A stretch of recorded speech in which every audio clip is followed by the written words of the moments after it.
nogle unge spændende spillere. Spanien, skal vi sige, for første gang i medaljesammenhæng på kvindesiden.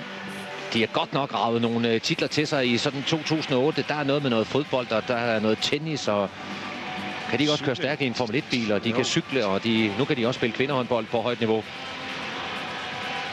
Hvis man har de her årlige awards, hvor man skal nominere, det må være fuldstændig umuligt i Spanien. Ja, jeg vil sige, der bliver drukket lidt champagne og så videre, fordi det har sportsmænd aldrig gået bedre for Spanien, end det gør netop lige nu.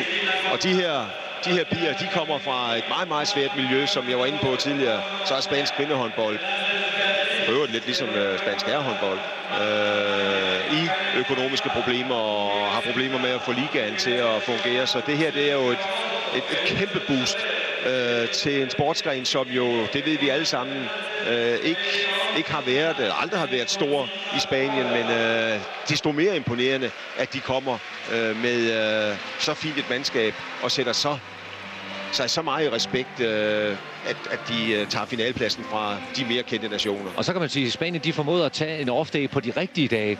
Altså tabte jo på til Danmark på deres vej her til finalen, men de var der altså i den indledende kamp mod Norge.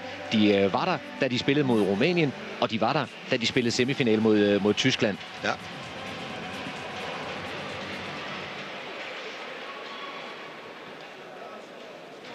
Og de kommer altså med meget, meget, meget stor talentmasse fra U17 og fra U19-årgangen. Og det er jo lidt ligesom Danmark, og det kan så blive interessant at se, hvem der forvalter og formøbler de talenter bedst ud på den store bane nu, der hedder fremtid. Ja, og der tror vi jo på, fordi vi ved, at Spanien, vi ved, at Frankrig, vi ved, at Kroatien, vi ved, at Serbien er i gang med talentudvikling på højt niveau.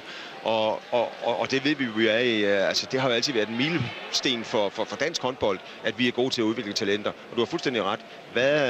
Hvad kommer til at ske? Hvem gør det nu bedst? Fordi der er virkelig grøde i kvindehåndbolden, og så, altså der er ikke så meget grøde, så Norge, de bliver truet sådan lige på det første.